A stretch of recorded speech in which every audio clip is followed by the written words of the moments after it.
Hello? Can you hear me? Hello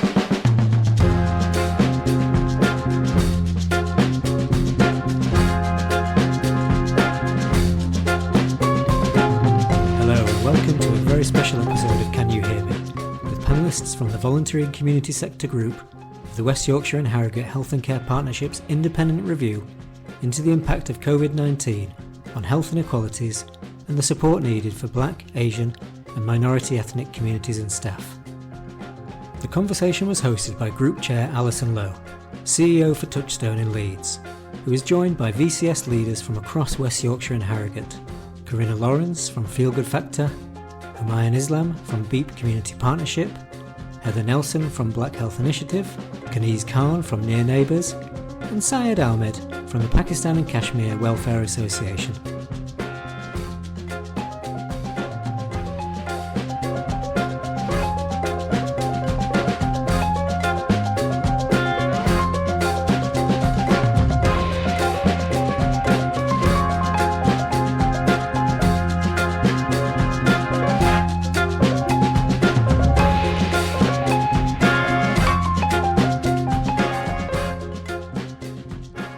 To kick us off today, I'm going to ask Humayun to introduce himself and the work that he does. Thank you, Alison. Thank you for the introduction. I'm part of an organisation called BEAP Community Partnership, which is based in Bradford, a free kick away actually from Bradford City Football Ground.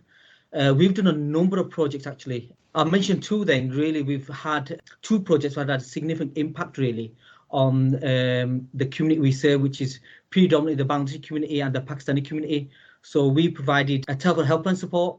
So during COVID, we've been non-stop really, where people have an opportunity to ring us, find out what guidelines are, just somebody to talk to, and because we're a trusted organisation within Bradford, and providing the relevant information and taking away from that a lot of fake news that goes out, which reaches a lot quicker than the actual news itself. So we provided that support, and also we provided support in different languages through telephone support. So we provided through our volunteers and staff, we provided support in Bangla and Urdu, and of course English to our service users, and not just to the older people. We provided that information to families as well. Part of that support was reaching out to vulnerable families where there's been issues around food provision. So what we've done as well during March, right from day one, it was actually from end of March, straight away we provided cooked meal provisions. So what's really important when you talk about cooked meal provisions is find out specific meals for the Bangladeshi community, for example. So it's not just providing home cooked meals and you think, okay, that's brilliant. It's what they like to eat throughout a long period of time. What's really important is provide that food that they enjoy and they like. So what we did was find out what dietary requirements they needed and also the food that they like. So, for example, the Bangladeshi community like boiled rice and certain type of cultural fish from Bangladesh. So we'd source those fish, make that food to their taste and provide that food to them. Also, during lockdown, what's been really significant, there's been two celebrations during that time within the Muslim community. There's been Eid al-Fitr and Eid al-Adha during that time. What we did during the fasting period was provided food to the older provision and to vulnerable families so they can open their fast with as well during that time. Also, what we did do was work with different communities and work with different faiths. So one of the things that we did do was we worked really closely with the Hindu community, where actually the Hindu community reached out to us to say, you're providing food, what can we do to help? They came back and they provided sacks of food, sacks of rice, chickpeas, tomato, lots of food, dates, so the Muslim community can come together and open the fast together. And that showed that COVID during that time, that different faiths can come together and support the communities together. So these are two things that we did that are really significant, and we continue to do that as well as an organisation. Wow, that's amazing. The power of food and the power of religion, a brilliant example of reciprocity, generosity. Thank you so much, Humayun. Corrina, I'm going to come in to you now. Can you give us an example of some of the work that you're doing and how that really adds value to the experiences of people across West Yorkshire and Harrogate? I'd like to talk about maybe our Community Health Educators programme. I think it's one of the things that we're singularly most proud of, and it's worked across so many ranges of pieces of work that we've actually done or where we've been commissioned, and it's been able to give insight to the local authority and public health in terms of the communities that we work with, and a better way of accessing those communities and understanding how to better access them and not to make assumptions in terms of what information you provide it and how you actually provide it. So the Community Health Educators programme is where we train, we identify or we find local people from local communities, mainly with skills, language, African, Caribbean, Asian, and provide them with some training around health, not just around health, it's around health inequalities, power and imbalance of power, a whole range of things, and they do get a qualification depending on which part of the course that they actually do. With this, it also allows them to sort of like take a look at what it is that they want to do and what it is that they want to learn within the culture. The other thing that I should actually say is, in terms of the work that we're doing, we have far too little people that are representative of our communities working in the work that we're doing, and in particularly around community and community development. We don't have the college courses that we used to have in big in community development. So this is an area of piece of work that allows actually people to get experience of training, a qualification, some sessional work, whether it's volunteering or paid work, and to be able to then to go on to actually get become employed as a result of the training and the experience and the communities that they're working in, the skills that they can actually bring. And one particular one I would like to talk about mainly is the work that we were commissioned to do from the then South and East CCG around bowel cancer. And we trained up a number of people, and we'd had one person that was doing some work within a GP setting and talking to Muslim women around bowel cancer and the needs and the importance of going for the test or having the test. And it wasn't taken very well in terms of, because I think it was most of a taboo subject. But what came out of that piece of work was that somebody actually quoted the Quran and said, well, the Quran says that you should look after yourselves, and that made it take a totally different slant and how people thought about it. Instead of saying, I'm not going to do that, that's disgusting or whatever, they took it in the scope of the meaning of the Quran, and then they actually thought, yes, well, we can go for it, because this is about looking after ourselves. It's not about something that's disgusting, but this is about doing the best that we can for ourselves. And enabled and that breakthrough, because at first it wasn't going anywhere, they didn't want to know. With that breakthrough, there was discussion came out of that. A lot of those women, they were older women, did take the test as a result. But we were also actually able to take back information back to public health, back to our funders, our commissioners, in terms of best ways in which, in terms of getting information over, or information in a way that people find it acceptable and can understand it more, and that it wasn't just their way and that was the only way. There was so many different ways in which we could actually do that. The same groups of people were actually commissioned as us, and we were asked as well to do some work around hepatitis C, because we did actually have a breakout, which a while ago, in terms of supporting people, particularly in hair health, and to understand the importance of hygiene and where to go for a testing. And we couldn't that information could not have got out without those people that we trained up and with all the language skills that they'd actually done. So usually what happens is that when they have something like this, we're usually called in to be able to provide that service. But the thing that I'm most proud of is, as a result of that training and that knowledge that they've gained and the confidence that people have gained, many of those people have gone on to find paid work as a result of that. So, Amazing example, and actually massively illustrates the importance of relationships with faith-based establishments, because without that relationship you're missing a whole area of people, and we're going to pick that up in a short moment with Kaneez. But before that, can we move to Heather? And Heather, you're Chief Exec of Black Health Initiative. Can you tell us your example of great practice? Yeah, I will start with first our national example and then a local example, so I'll be very quick. Our national example was the fact in 2014, we actually launched the only BME cancer programme at the House of Commons, and that was on the back of doing really successful work in breaking the myths and taboos that is held by many of the diverse communities around various cancer sites. Proud to say that we had many of the MPs at the time supporting us, and the project that we had launched was rolled out nationally, and to this day it's still actually ongoing. So that's an example of what a small organisation up north can actually do to impact nationally.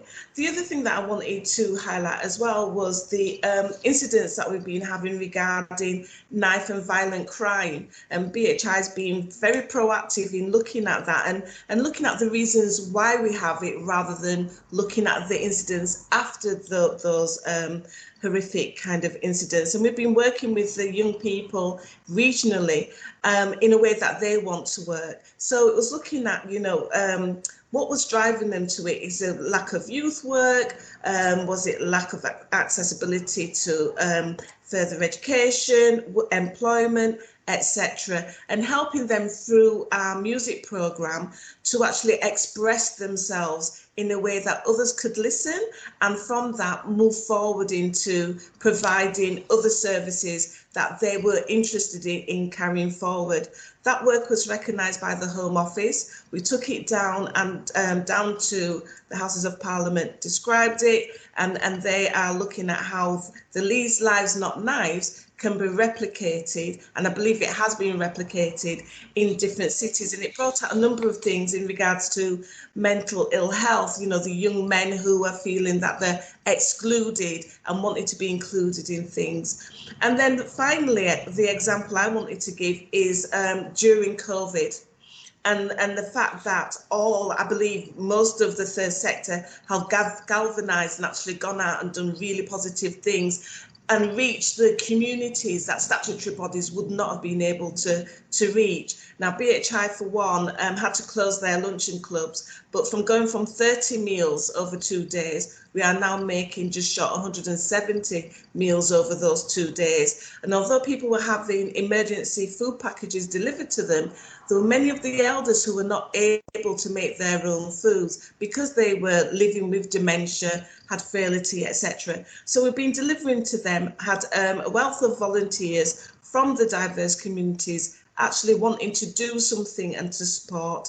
We do the checking in, so we phone them, make sure that those that are most vulnerable are not susceptible to scams, not susceptible to deteriorating mental health because they're not having contact with outdoors. And we also have a befriending scheme for the younger generation. And all it is send them a text, find out how they're doing. And I think those three kind of give an example of the work that BHI has done. Thank you. Thank you so much, Heather. And what a range of activity and scale for such a small organisation to be able to make that much difference in their communities. Wow, this is why the statutory sector need to commission us, because we can do so much more with such a small amount of money. That's a brilliant example. I'm going to move now to Saeed. Saeed, thank you very much. Do you want to introduce yourself and tell us about the work that you've been doing in Kirklees? Yeah, so my name is Saeed Ahmed. I work in partnership with PKWA. Some of the work that we've been doing is we've been looking at allies. So we've got about 12 partners on board, and I think allyship is very, very important during COVID. So we've got partners as diverse as Carers Count. So just give you one case study around Carers Count. So they've been listening to a variety of carers, and we've got some case studies which I've shared. One carer in particular was looking after her children. Her husband got furloughed and her son got unemployed. So it was a very, very difficult time for this particular individual, and they were reaching out to Carers Count to say, how they can intervene and help. Carers save the government over £3 billion. I think it's really, really important that we recognise the valuable contributions of carers, but also the psychological and emotional trauma of all of a sudden, right? People being at home, lack of finances, financial hardship, financial exclusion, and I think we kind of tend to forget that as well. And also, unemployment. This particular individual, never mind looking after her children before the children went back to school, but also looking after her husband and her son, who was going through depression because of being furloughed and being at home. So it's a very, very different environment. But who looks after her as well? So that's very, very relevant to this case. The other things that we've been doing is working with local mosques and bereavement services. So in terms of, we initially during lockdown had 2 listening events, and from the listening events, a lot of people were saying on webinars, a lot of people were saying how fearful and anxious they were around COVID, but also when death occurred as well, that obviously there were only a small number of people that were allowed to go to the cemetery, because from a South Asian culture, it's basically taking part in the grieving process, but also in terms of who picks up the pieces when somebody has had the impact of grieving. So we've been working with bereavement and counselling services. We've been working with local imams, and we've also picked up various issues around obesity. We've picked up issues around diabetes and people eating a lot more because of the lockdown. So that's relevant in terms of looking at some of the health inequalities which are rife within the South Asian communities. We've also allied with some of the NGOs. So Ummah Welfare Trusts have delivered PPE equipment to various hospitals in the area. Sutil Community Madrasa delivered 500 food parcels to Leeds Teaching Hospitals Trust to the staff.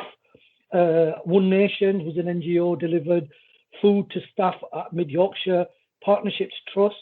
And again, I think what colleagues were saying earlier on was that's the real health and social care system from a grassroots level. And also in Dewsbury, the local Muslim Association and local churches have been working really, really tirelessly to deliver food parcels to the most vulnerable. So that can mean older people that are isolated, people with learning disabilities. And I think we need to really understand that certain people with cognitive issues may not understand what COVID is. And again, even older people that can't use digital, because I think in terms of how things have changed, if you're on digital, you can order food from restaurants and supermarkets, but I think we have to take into consideration that older people can't do that, and especially when they're isolated. So I think these services have provided that emergency service and have done really well. So NGOs, places of worship and the local community have been absolutely fantastic. And that actually echoes what people are saying earlier on. The other aspects I want to share as well, and I think the brother picked it up in terms of places of worship did a fantastic job around Ramadan time. Absolutely wonderful that the Muslim community, there's a lot of Islamophobia flying around globally, nationally as well. The hate crimes have actually gone up because I'm working very closely with MEND, Muslim engagement and development. But I think, the Muslim community around Ramadan, have been very resilient. They've been very helpful. They've also contributed a lot in terms of donations to the local area. So food parcels, funding to the NGOs, etc. And that's made a real impact in terms of the delivery system of NGOs and local community organisations. I want to end. I just want to end in terms of saying how wonderful it is that we've all come together, right, irrespective of whichever areas we're in, to provide wonderful services, whether it's cancer services, whether what Corrina's doing in Leeds, whether what you're doing in Bradford. I think, this is the beauty of, humans coming together and realising that we all need to work together. So I'll end on that note.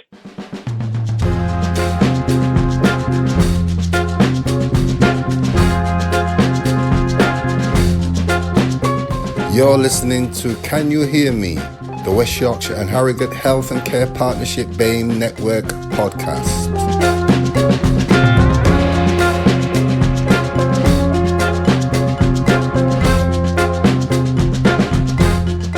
Kaneez, can you introduce yourself and tell us a little bit about the work that you've been doing? Hi, I'm Kaneez Khan and I'm the West Yorkshire coordinator for a national organisation called Neighbours, but I am that programme is run through my local organisation, Wells Brings Together, and our organisation brings together people of different faiths and ethnicities, and Heather's one of our partners, and so is Humayun's one of our partners. They've accessed some of our funding in the past. Quickly talk about two pieces of really positive work that we've done through COVID, and then I'm going to talk about something that could have just been done a bit better. So the great, I think I was one of the ones that started more or less the day that we went into lockdown, and that was with our local church, my local church. So even though I'm a regional coordinator, you couldn't really go anywhere, could you? And it was your local support that you had to give. So my local church used, and it's St Aidan's Church, gives out every weekend 50 to 60 parcels. Actually, that's gone up to 350, 360 a week now. And the shelves were empty everywhere. Food banks had gone depleted. So it was a matter of like trying to get our local supermarket, the Asian supermarkets, to give some food to the church and donate some food. So I did quite a lot of work around that and supported Andy, the vicar down there. And we managed to keep it going up until today, actually. And it's been really brilliant. I dropped cages full of toys down there today from Tesco's, and it's just been amazing. The second piece of work that I've been doing, and I think this is really, really important because hopefully it's going to narrow the health inequalities. So, and that's working with the ministers down in the Health and Social Care Department. Baroness Harding's team, Baroness Barron's team, and Lord Bethel's team, with them to talk, to get the voice of the community, and where they wanted, and where the focus was for them was that they realised that the take-up for test and trace, the engagement with the injections, the vaccinations, everything else was more with the Muslim community were really, really disengaged, and they wanted some really deep dive conversations with them. So I've coordinated those conversations, and hopefully there's something that's going to be coming through with the next round of test and trace, and it should be implemented. The work that we've done should be implemented in their strategy on the ground. And that is, again, giving some of that ownership to like the work that Humayun's been doing with the test and trace by going on door knocking and other examples. So I got the mosques, and I also got really grassroots organizations, 10 of them, I think there were 10 of them that in total we spoke to about 18, but 10 of them on Monday that we got together, who all had community centres that they could work out of. And that's been really brilliant because to be able to give grassroots a voice down at Whitehall, is just, down in London, has been an amazing opportunity for everyone on both sides, actually beneficial for London, beneficial for Bradford and West Yorkshire. And the piece of work that I think that I want to talk about that that could have been done a bit better was that my local mosque had hosted a test and trace unit. It was a temporary unit, so it was just brought in and then it was going to stop after 4 weeks. Initially it was for 1 or 2 weeks. And what was really brilliant was the fact that the council managed to engage with our mosque, and it took a lot of work for them to engage with our mosque because they're notoriously difficult to work with. They don't want to let any outside agencies in. So it was brilliant that they managed to have that piece of engagement. It was really good, positive that the mosque had said, yeah, we will host it. And the reason why our mosque was picked, because in Leeds we were at a point where there were 2 hotspot areas, and Hare House was one of the hotspot areas, and that's why they thought the best way in was through the mosque. But where they went, I think, a bit wrong, and I even offered my services to go door knocking, was when the time came for door knocking. I think they gave some of that responsibility to organisations like Touchstone and things like that, and organisations like you, who might not have had those real deep connections or relationships with the community that people trust because of the conspiracy theories. Nobody's interested in doing test and trace. Nobody's interested in the vaccination trials. And more than the conspiracy, it was this disproportionate amount of deaths that came out for Black minority ethnic communities, the elders that were dying. And it was just like, we don't want to engage with any of this. And what would have worked so much better, and they would have got higher numbers, was if the volunteers from the mosque were the ones that went door knocking with the leaflets. Those people were recognised. The people have known them for decades. They had relationships with. They would have trusted what they said, and they would have had a lot more people attending the test and trace unit. And I think that was the only learning point. I was really happy that we're there.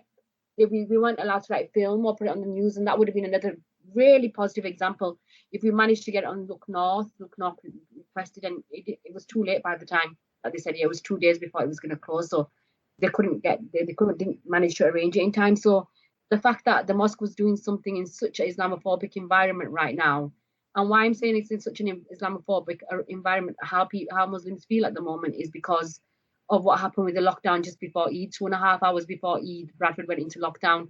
So it felt like the finger was being pointed at Muslims there, and that disengagement was that trust and lack of trust with government really, really deteriorated at that point. So yeah, I think that piece of work could have just been done a bit better. And that's it from me, basically. But I am so proud of the work that we've done with the test and trace down with government and local communities. Because, like, for example, last Friday, they emailed me at 2 o'clock in the afternoon and said, can you get 10 leaders ready for Monday at 1 o'clock? So, like, that's short notice. My day is nearly ready to finish. So my week's nearly ready to finish, but we managed to do it. And people just step up. They trust us. That's the one thing I think that's been really brilliant for me through this journey and this job, is the level of trust that we've created over the journey. And my organisation is a church organisation. It's not a BEAM-led organisation, and I'm the only Black minority ethnic person in there. But the autonomy and the trust and the level of the trust that I get from my organisation has just been amazing. I've been able to blossom because they've been so brilliant, my management and trustees. Thank you. That's a brilliant example. Thank you so much, Kaneez. And you and I spoke about that example, and I told you that Touchstone had been invited in to do those door knocks, and we did not know that it was that you had that capacity, and that it was so much better for you to do that instead. And I think that's where the system has to understand the value of faith-based. I think I've said that 3 times now, and I'll say it a 4th time. Faith-based organisations have the support, have the trust of communities. And when you're in the middle of a pandemic where people are dying and people hear all this information that is skewed and wrong, they need the people who they trust most to speak to them. So please, system, hear me say, faith-based organisations are a huge essential resource you need to be exploiting if you want to talk to people like us in our communities and make a difference there. Corrina. Yeah, okay. I was going to say something similar, Alison, and I just wanted to thank Kaneez for highlighting the importance and the power of local people and local communities and faith, and what that does. So much so, it's prime example of the work that we do in terms of our community health educators, getting to groups, getting to people who we might not necessarily get to, that are with people that are trusted within the community. And I just want to thank you because you've just highlighted the importance of it. It's so fantastic. Thank you, everybody. Those were some brilliant examples of how we're really, really making a difference in those communities that we serve. And we can give those pathways into those communities to the system, but the system's got to come to us, got to negotiate that with us, and got to navigate those pathways with us. And we will be really happy to help.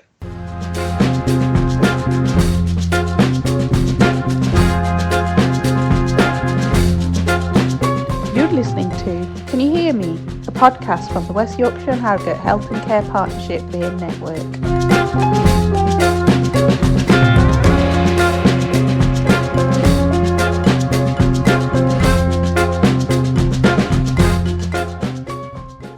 So I'm going to move us on now to some questions that hopefully we'll enjoy answering. And the first one is, traditionally, as we've just described, the communities that we represent are excluded, not included, our voices are not heard. How has it felt to be part of this process and to know that you're being listened to at the highest level and that things are going to change? Go on then, Alison. I'll go first. So I think recognition is wonderful, yeah. So there is a recognition. But I think what we need to do, and I've said it in the past, we need action. And I think, when we get action, I think we'll be able to fully answer that question. So I'm going to leave it at that. No, well said. Anybody else feel, because the door's been open, but it's open ajar, I completely accept that. Anybody else feel that access to this group and to the ICS has been a pleasant surprise, something that they want to talk about, something they want to celebrate?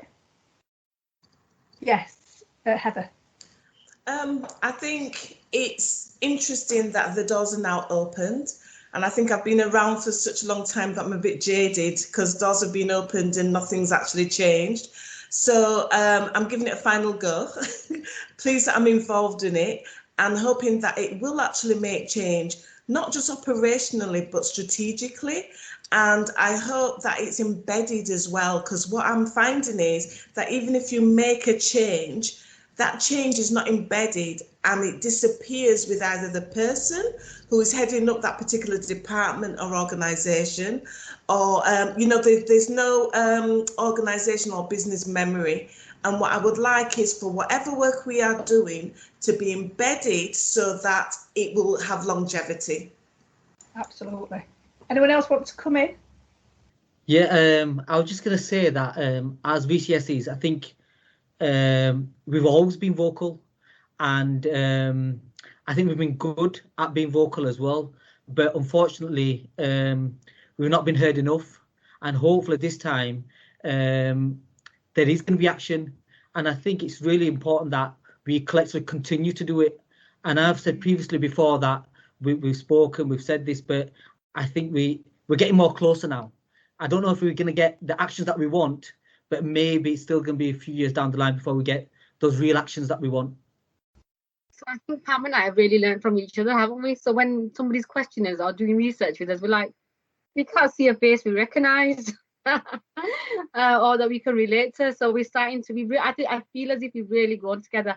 I was quite pessimistic when we started. I was like, oh my God, do I really want to be part of this? Do I have the work time? Do I have the capacity? Is it going to make a difference? How many times have I knocked on doors and asked for change?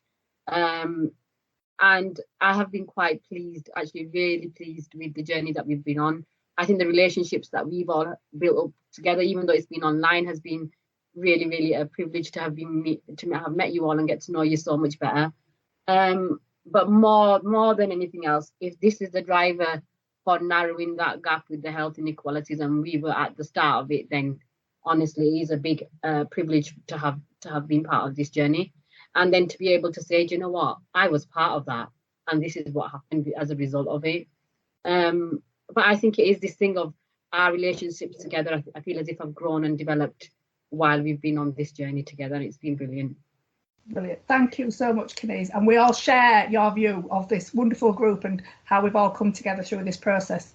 Corrina? Yeah. Can you hear me? Yeah, as I was listening to you all, I was just thinking back that I've reported this back to our board at Feel Good Factor and to other places that are doing something similar and thinking about possibility of links back. And I've had a lot of sort of like negativity and dark and said, oh, but it's been done before. And I've actually found myself saying, yeah, but this feels different. And I'm hoping that it stays different.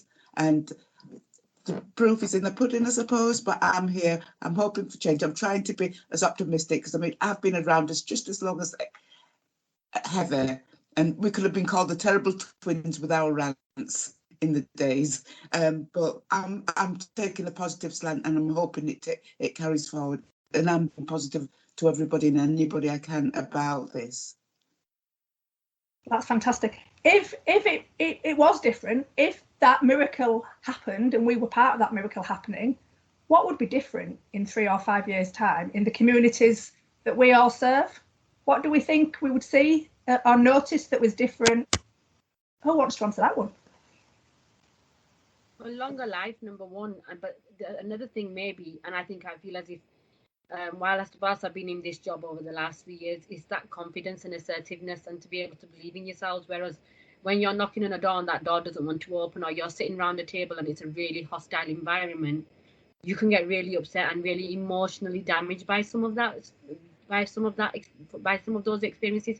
But when you're in a space where you're welcome, you're valued, you've grown, you're confident, your children are going to be confident, they're assertive, you'll see that they will change in their health, in everything, in their aspirations, in everything. You will see aspiring communities growing. I think what I'd like to see, a positive would be that I see more brown and black faces around strategic tables and not just, people like myself who have been recycled over and over again. And then that's strategically, but operationally, maybe the success would be that you wouldn't need an organisation like Black Health Initiative, because we wouldn't need to have people to say we want equality and inequities to disappear. We wouldn't need organisations like us, because it's already embedded and it's going forward and it's totally inclusive. Well said. Corrina? Yeah, I totally agree with what Heather just said. It just reminds me, because one thing I used to say around community and community development, we should be working to do ourselves out of a job. And so this is the same thing as well. I'd like to see that as a future where it's a positive move to all the things that we've been discussing and all the other things. And I just hope that it continues. And it isn't just something that is around for about a year and then finally disappears off the table. And the thing is, I'm so aware of different strategies that have, over the years, they've been around for about 20 or far too many years. And they've built, this is a fantastic strategy. This is going to do this and this is going to do that.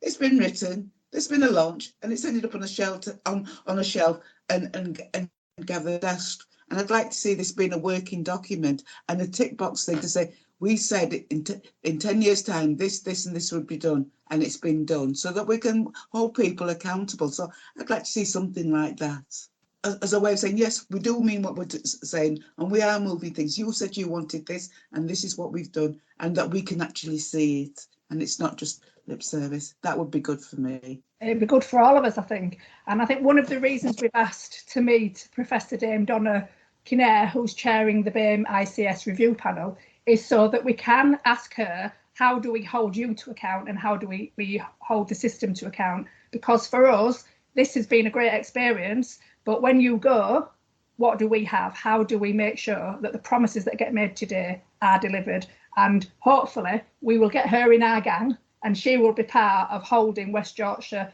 and Harrogate to account. Even when she's down in London, she'll remember us, and she'll keep on sending those little emails to whoever the chief exec is. And you said you were going to do this. Can you tell me what the update is, please? And that's what we want, her little voice, because it's a big voice. She's got power. We want that power up here in West Yorkshire and Harrogate, helping us to move this agenda forward and being an ally for West Yorkshire and Harrogate, because we can't do it on our own. Saeed? Yeah, no, I mean, I want to go back to the learning that I've got from famous people, right, who fought for justice. For me, Prophet Muhammad, Malcolm X, Mandela, Martin Luther King, Mary Seacole, I can go on and on. And they were very, very inspirational, and they were leaders that faced adversity. They were leaders that were disenfranchised. They fought for justice and equality, and it did take time. Yeah, so if you're looking at equal rights, justice, fairness, it did take time. And I think we are all leaders. We're all aspirational. We've all got visions. Yeah, but for me, I think what really captures is what Nelson Mandela said. That he said, "I never lose, I win or learn." And for me, that is very, very powerful. And I think for me, yeah, it's about, yes, learning, but then also winning on behalf of our communities. For me, Malcolm X was asked by a correspondent, yeah, he said, "Malcolm, you've gone so far." And he said, "No, put myself to one side. I want everybody to go far. That's when I'll win." And that is an inspiration for me. It's not about me, it's about everybody. What wonderful words. Brilliant. Humayun, have you got a view? What would you like to see different? For me, what I'd like to see is, I think I agree with Heather. I think there needs to be more representation at board level. But I think ultimately I think we've not mentioned here, and it's me as a male saying it, I think there's more women represented at board level, especially from BME groups. I think it's really, really important, because I see the women as the heart and soul of our community. They are the ones that actually are the voice of our community, which represent our community. So I think they represent at grassroots level, at all levels, and it's so important that we have real change where there's more women at that level. And that's what I'm genuinely really want to say, because this is something that we have to be more passionate about. and we need more men saying it, and not just women saying this is what we need as women. I think more men need to come out and say we don't want women there representing our communities. But there's been a lot of men who've been at certain levels, but actually have failed and not truly representing the communities as a whole. So I think there needs to be more action at that level. Can I just say thank you? I totally agree with Heather. And can I just say that since I've been in job, my most steepest learning curve, this job, has been the misogyny that I've experienced, and it's been absolutely horrendous. Some of the things I can tell you are just like, for example, how I should wear my scarf by people that I don't even know. You can't tell me how I should wear my scarf or how I dress, but within a professional environment, people have been saying that to me. So misogyny has been massive. And I would also like to say that on Monday, when we had the meeting, at the roundtable meeting about the test and trace, 70% were women. I only invited 3 men. And all of them, I think that has to be done. I think we have to invite those women around the table so their voice can be heard. And I think that's a really important point, because we're talking about Black, African, Caribbean, Southeast Asian heritage people and communities, but we also need to understand the intersectionality within those communities. We're not the same. We're all different. We have different faiths, different beliefs. We look different. We sound different. Some of us are men, some of us are women, some are non-binary, some trans. There are all these differences that we need to make sure we include in our thinking, in our solutions to the problems of the world, and when we're thinking about how do we reduce health inequalities. We've got a couple of minutes left before we have to leave for our meeting with Dame Donna. Does anybody want to say one final message, one word? Anybody? Yes, Saeed.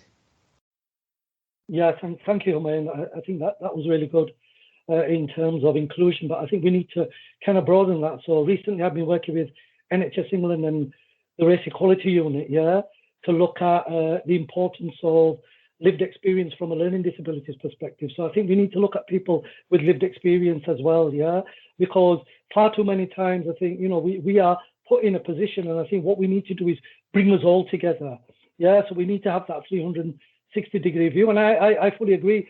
Part of PKWA's mission statement is the inclusion, right, of women from our communities that form part of our spine on delivery. And for us, that's been there for 25, 30 odd years. Islam also has been very clear. There's a chapter in the Quran around Al-Nisa and what the rights and responsibilities of women are. And in particular, Muslim women have more rights over Muslim men. So I just want to make that very, very clear. So yes, absolutely. I'm really glad that you pointed that out. But whilst we're doing that, we also need to look at rights of children, rights of people with learning disabilities. We actually had and have had people with learning disabilities and their parents and carers on the webinar, and that's proved really, really good in terms of having that evidence from a lived experience point of view. So I think whilst we're exploring that, can we actually present this picture to say that we know people with lived experience that don't have a voice within the system, because it's very, very important that people who are experts by experience, and they could be of anybody, have a voice at the table. Absolutely. So that's Corrina wants to come in. I just want to ask the question, where do we go from here? I mean, us as a group, does everything stop and that? Do we go away? Whatever, is there a commitment about something that as we move forward? I'd just be interested to know, because I wouldn't like to just be called in to be a part of this, then to disappear and whatever. I'd like to be part of the accountable people, me and Heather. Brilliant. Myself too. Yeah, brilliant. So I think we've had conversations in the last couple of weeks about potentially continuing this group. Might want to expand it, might want to change the chair, I might be rubbish. So there's lots of different things that we can potentially do going forward, because if we're going to do this report, if we're going to be holding people to account, there has to be a physical body of people there to do that mirror holding, to demand those changes and to remind people of the promises that they've already made and will make after the 22nd of October. So absolutely, we need to be here in some form or other. We need to review our membership and see if we need more people, different people to also get involved. But absolutely, it don't stop here. We're not going to retire anytime soon. We're going to continue the fight. Humayun. Yeah, I was just going to quickly say, I think Alison, you mentioned about faith. I think culture is really important as well. I think with culture, there's food, and I think Kaneez will know as well is that Bishop Bradford, Bishop Toby always says, meeting without eating is cheating. So I think this is a bit cheating here. I think it's really important we move forward. We all need to meet together and have a bit of a meal together at some point when it's safe to do so. I'll stay forever if you're going to feed me. I love food, and my favourite food, sorry about this, sorry Daddy, is not rice and peas, it's curry. My favourite food on the planet is curry. So yeah, you got me at food. Yeah. Can I thank you all so very much for taking part in this podcast on behalf of West Yorkshire and Harrogate. It's been amazing to hear all your inspirational examples of contribution to the communities that we serve, your contribution to the BEAM VCSE panel has also been second to none. Nothing could have been achieved without you. We're at the start of our journey. I know you will walk with me. We will walk together to get to the end, to get to that destination, which is that health inequalities in West Yorkshire and Harrogate, and hopefully wider, are eradicated. And our name will be there, going down the history as being leaders, pioneers who made that happen. Well done, everybody. Thank you so much.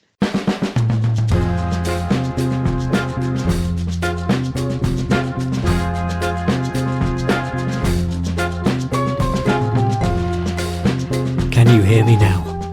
Thank you to Alison Lowe and all the panellists, as well as all the third sector contributors to the West Yorkshire and Harrogate Review into Health Inequalities for Black, Asian and minority ethnic communities and staff. Thanks also to Pam and to Maddie for their support work for this episode, and thank you for listening.